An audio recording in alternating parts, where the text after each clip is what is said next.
Nossa, muito bom dia a todos e a todas, estudantes e estudantes do nosso segundo ano do ensino médio, aos meus alunos do noturno, uma ótima noite. Vamos dar sequência aqui no nosso plano de estudos tutorado, de ensino tutorado, governo do Estado de Minas Gerais, na área de filosofia. Vamos para a semana 3, do nosso PET volume 5, é a semana que trata do tema da propaganda e da ideologia. Eu vou começar a ler aqui um trecho de um poema do Carlos Drummond de Andrade, que é maravilhoso. Vejamos só. Então, deixa eu abrir aqui a tela para que vocês também possam ver. Aqui, ó. Eu, etiqueta. Em minha calça está grudado o nome que não é meu de batismo ou de cartório. Um nome estranho. Meu blusão traz lembretes de bebida que jamais pus na boca nesta vida. Em minha camiseta, a marca de cigarro que não fumo. Até hoje não fumei. Minhas meias falam de produto que nunca experimentei, mas são comunicadas aos meus pés. Meu isso, meu aquilo, desde as cabeças ao bico do sapato. São mensagens, letras falantes, gritos visuais, ordem de uso, abuso, reincidência, costume, hábito, premência, indispensabilidade, e faz de mim um homem anúncio, itinerante, escravo da matéria anunciada. Estou na moda, é doce estar na moda, ainda que a moda seja negar a minha identidade. Trocá-la por mil, assabarcando todas as marcas registradas, todos os logotipos do mercado. Com que inocência demito-me de ser eu, que antes era, e me sabia tão diverso de outros, tão mim mesmo, ser pensante, que sente e é solidário com outros diversos e conscientes de sua humana, invencível condição. Já não me convém o título de homem, meu nome novo é coisa, eu sou a coisa, coisamente. Carlos Drummond de Andrade, O Corpo, Rio de Janeiro, Record, 1984. Belíssimo poema do Carlos Drummond de Andrade, que retrata essa condição de massificação e uniformização que muitas vezes nós nos encontramos quando nós abraçamos certos padrões de comportamento. Então, a moda, né, do ponto de vista da matemática, por exemplo, é o que mais se repete. A moda, do ponto de vista estético, é aquilo que uniformiza, não é aquilo que repete, mas é aquilo que nos torna iguais à maioria. Aqui, o texto é um texto muito bom, porque foi tirado do texto do livro da Maria Lúcia Aranha e da Lúcia Arruda, o Filosofano. Então, elas explicam bem essa questão da propaganda, da ideologia. Vejamos só os tipos de propagandas que nós podemos ter. A propaganda, seja ela comercial, ideológica, está sempre ligada aos objetivos econômicos da classe dominante. Então, esse é o primeiro ponto que nós precisamos compreender. Por trás de cada anúncio publicitário que nós vejamos na TV, nas rádios, nos sites e agora também nas páginas do Facebook, do Instagram, do Twitter, enfim, onde quer que nós estejamos, há objetivos claros do ponto de vista econômico, políticos e ideológicos que determinado comercial está vendendo, além, é claro, de vender uma imagem, além, é claro, de vender um padrão de costume e de comportamento, muito deles irreais ou inalcançável para a maioria de todos nós. Eu acho que isso é um elemento importante. Vejamos só. Aqui as autoras começam a falar dos objetivos de cada e qualificar o que cada propaganda faz. Então, aqui, a propaganda comercial que tem por objetivo vender um produto, um serviço ou uma marca, ela foi pensada da forma como é veiculada hoje nos Estados Unidos, especialmente nos anos 50, quando se descobriu que, antes disso, por óbvio, já havia propagandas, mas nos anos 50, principalmente com a presença desses caras aqui lá nos Estados Unidos, deixa eu achar aqui o Horkheim, cadê o Horkheim? Aqui, ó, Adorno.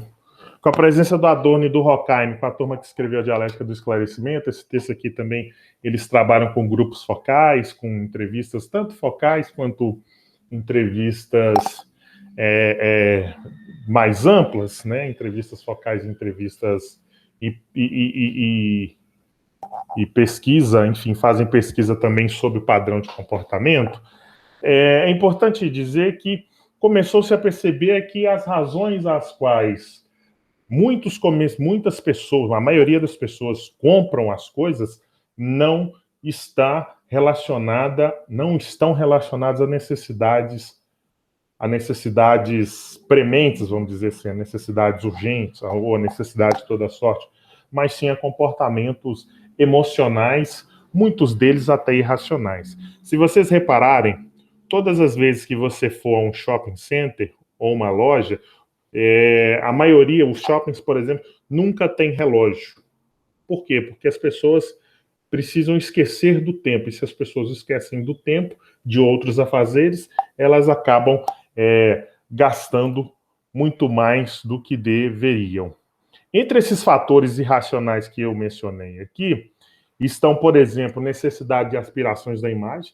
Então, principalmente com o advento das redes sociais e agora com esse monte de subcelebridades que nós chamamos de influencers digitais vendendo padrões de comportamento, de consumo e de vida irreais e distantes da maioria da população, da maioria de todos nós. Então, os produtos que nós compramos, eles vendem a ideia, vendem muito mais do que vendem muito mais do que de fato eles oferecem. Então, eu compro a calça X para ficar com o mesmo corpo da modelo ou do modelo que veicula essa calça. E se vocês repararem, isso acontece com meias, cuecas, calcinhas, sutiãs, enfim, tudo que nós compramos, celulares especialmente, né, dá essa impressão de que tendo um iPhone isso, um Samsung Galaxy daquilo, enfim, né, nós seremos ou estaremos como as pessoas que estão veiculando essas mensagens, esses produtos. Um outro elemento importante aqui, que eu estou colocando, é que a publicidade ela é feita de promessa. Então, está aqui no trecho, no texto, se vocês lerem, depois vocês vão ver, é importante que vocês leiam, está na página 117. Isso aqui é muito interessante. O que a publicidade vende, portanto, é muito mais do que o produto. É a promessa de satisfação de uma necessidade ou aspiração que extrapola em muitas possibilidades do produto. E as autoras depois vão lembrar aqui de um episódio, de uma propaganda de venda de lava-louças com duas mulheres brancas de cabelos loiros e uma com a marca, né, de sol, porque estava na praia, no clube, enfim, em algum lugar se divertindo e bem cuidada, a outra um pouco mais descuidada, e associando a beleza de um corpo ao uso da lavadora X e o descuido do outro ao não uso dessa lavadora. Então, isso é um elemento muito complicado. E a propaganda tem esse caráter de modelador de comportamentos. O outro tipo de propaganda que é muito importante e que também pode ser puramente assim, mas ela é mais sutil, eu diria, porque ela hoje, na atualidade, ela está disseminada através de valores que nós consumimos nas propagandas de produtos e de serviços comuns, é a propaganda ideológica. É a que vende ideias e não produtos, vende satisfação, e é muito mais complexa isso. Eu vou dar um exemplo, não estou discutindo aqui se é ou se não é, não faço a crítica ao setor, mas é veiculado reiteradamente na Rede Globo uma propaganda em defesa do agronegócio dizendo que o agro é pop. Será que o agronegócio é pop mesmo? Será que todas as empresas utilizam mão de obra pagando o devido salário e direitos trabalhistas das pessoas que estão vinculadas a essa atividade. As terras foram adquiridas de forma correta, de forma lícita, respeito ao meio ambiente, principalmente. Só lembrando que nós tivemos, infelizmente, né, ao longo dos últimos 2 anos, queimadas de enormes proporções que alarmaram o mundo inteiro na Amazônia e agora, recentemente, no Pantanal. Então, por trás dessa mensagem do agro é pop, essas questões que nós estamos colocando, elas são importantes para que a gente possa pensar, de fato, se o agro é tão pop assim. A agricultura, enfim, a produção de alimentos e de bens e de alimentos, de alimentos, hortaliças, enfim, é muito importante porque é o essencial para a vida de todos nós. Mas a gente precisa, de fato, pensar da forma como esses alimentos, da forma como essas hortaliças são produzidas em termos de direito trabalhista, legislação ambiental e assim sucessivamente. Isso é importante porque mostra o quanto as publicidades não são neutras.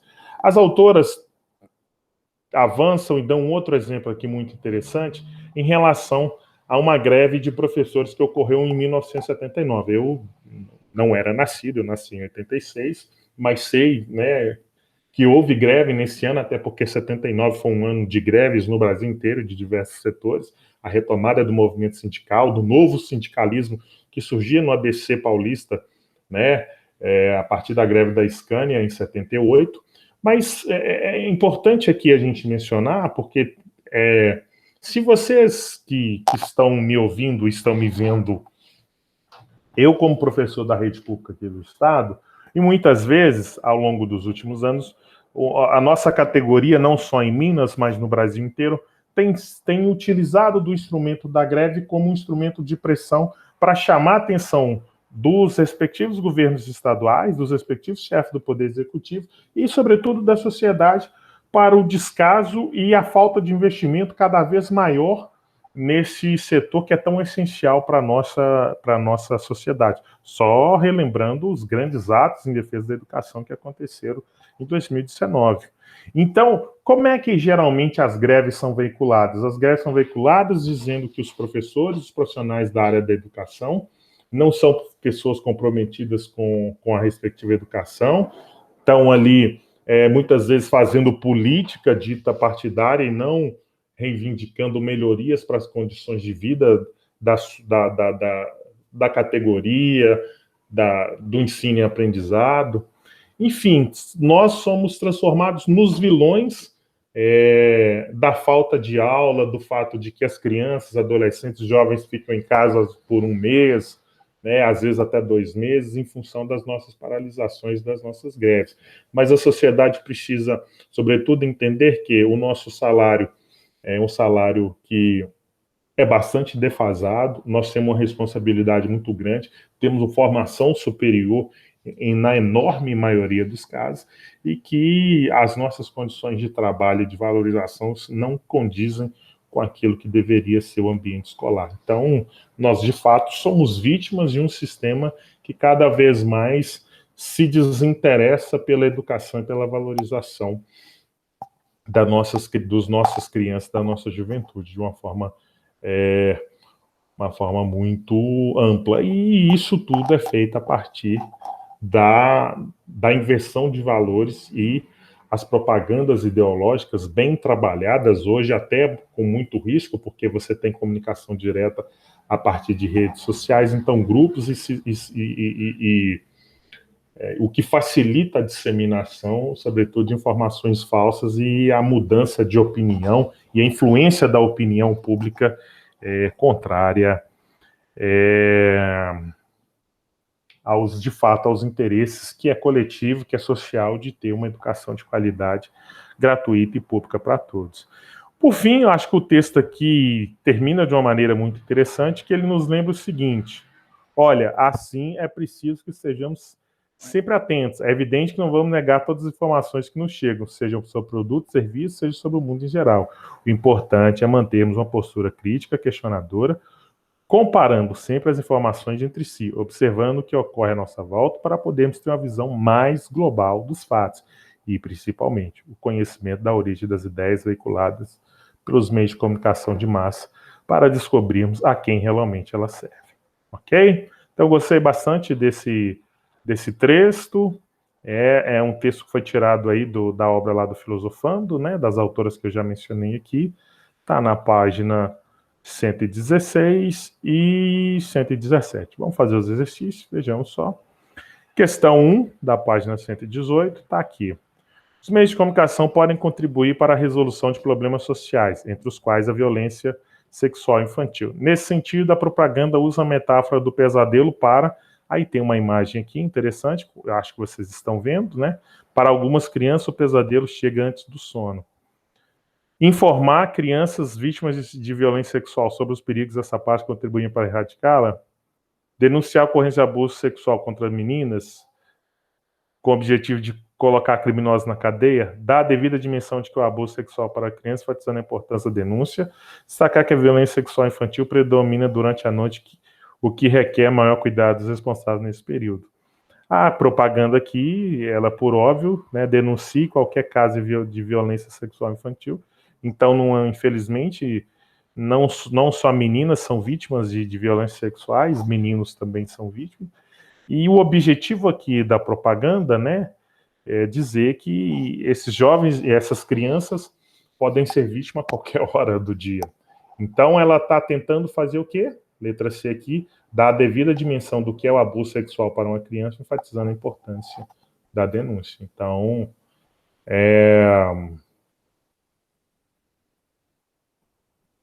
é importante aqui que, então, a questão C aqui está correta, ok? Questão 2.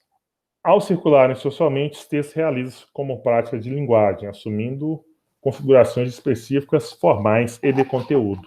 Considerando o contexto em que circula o texto publicitário, seu objetivo básico é, vou reler aqui a pergunta, porque ficou um pouco estranho, mas para vocês compreenderem bem, ao circularem socialmente, os textos realizam-se como práticas de linguagem, assumindo configurações específicas, formais e de conteúdo.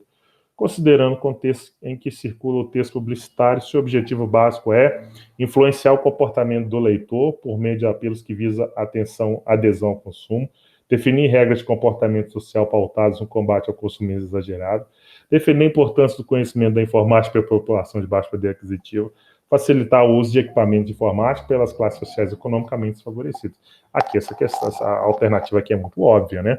Então, considerando o contexto que circula o texto publicitário, seu objetivo básico é, letra A, alternativa A, influenciar o comportamento do leitor por meio de apelos que visam adesão ao consumo. Questão 3, analisa as afirmações e assinale a alternativa correta. Um dos recursos da linguagem utilizado para persuadir o interlocutor é o modo verbal imperativo. Por exemplo, faça aquilo, ou não faça isso. Slogan é a frase que resume a imagem que o publicitário deseja afirmar no mercado sobre a identidade do produto. Uma das figuras de linguagem mais utilizadas em propaganda é a metáfora.